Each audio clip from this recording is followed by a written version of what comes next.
Баршаңызға қайырлы күн достар, сіздермен бірге Фатима каналыма қош келдіңіздер. Бүгін біз үй жағдайында өте дәмді болып шығатын және де оңай жасалынатын печеньені жасайтын боламыз. Бұл печеньенің үстіне грек жаңғағы қосылған. Қараңыздар, осындай керемет болып шығады. Ал ендеше жасауды бастайық. Бізге керегі 100 грамм бөлме температурасындағы жұмсақ сары май. Осы сары майдың үстіне 160 грамм шекерімізді қосып, венчиктің көмегімен жақсылап тұрып араластырамыз. Достар, осы печеньенің толық құрамын осы видеоның астындағы описанияға жазып қалдырамын. Сол жерден көріңіздер.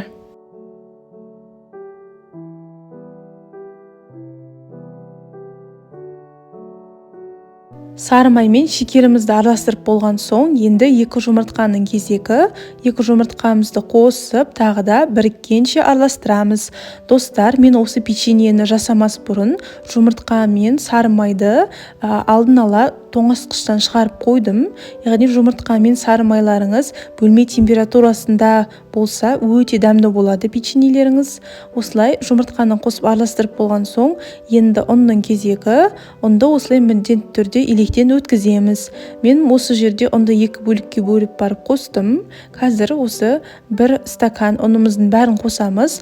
Осы стаканның ішінде 300 грамм ұн болады. Осы 300 грамм ұнның бәрін електен өткізіп болған соң, бізге керегі тағы да 50 грамм ұн.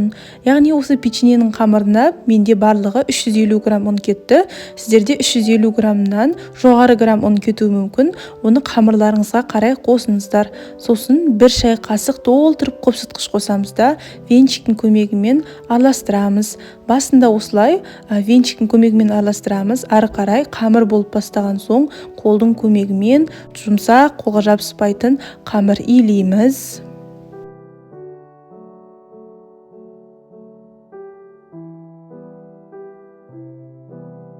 Мен бұл жерде қамырды осылай үстелдің үстінде иледім. Осылай үстелдің үстінде илейтін болсаңыздар, қамырларыңыз қолға жабыспайтын, жұмсақ, біркелкі болып шығады. Осындай қамырға ұнды аздап қосып илесеңіздер, жұмсақ, қолға жабыспайтын қамыр шығады.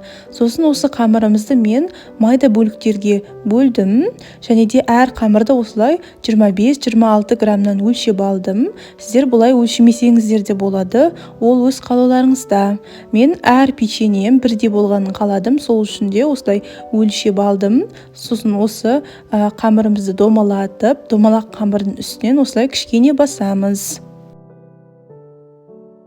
Мінекей, мына шетте қамырым таусылғанша осылай қамырларды бөліп алдым. Осы бөлінген қамырларды осылай жасап шықтым. Достар, дәл осы кезде пештеріңізді 180 градусқа қыздырып қойыңыздар. Сосын пергамент қағазы төселген формамыздың үстіне печеньелерімізді қатарынан қойып шығамыз. Ендігі кезекте осындай 1 жұмыртқаны жарып, осы жұмыртқамызды қамырымыздың үстіне жағып шығамыз.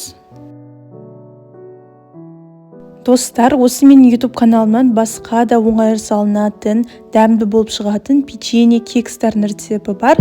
Осы видеоны көріп болған соң, сол басқа видеоларымды да көріңіздер. Сосын бізге керегі грек жаңғағы. Осы грек жаңғағын блендердің көмегімен немесе оқтаудың көмегімен майдалатып аламыз. Майдалатып алған соң, қамырларымызды грек жаңғағымыздың үстіне батырып шығамыз. Бұл грек жаңғақтың орнына басқа да жаңғақты қолдансаңыздар болады. Ол өз қалауларыңызда. Және де осы печеньенің қамырына бізге барлығы шамамен 60-70 граммдай грек жаңғағы жетеді. Сол 60-70 грамм грек жаңғағын алып, осылай майдалатып алып, сосын қамырларыңыздың үстіне осылай батырып шығыңыздар.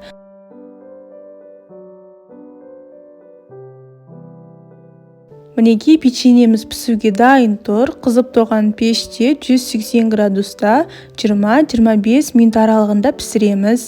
Менің мына печеньем 20 минуттың ішінде пісіп шықты.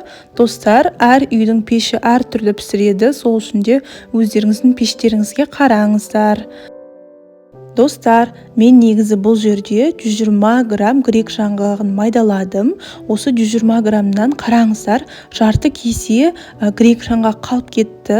Осындай қателік жасамаңыздар. Сол үшін де шамамен 60-70 граммдай грек жаңғағын майдаладып қолданыңыздар. Осындай бірақ қалып кеткен грек жаңғақты тастамай, кейінде печеньеге қоссаңыздар болады.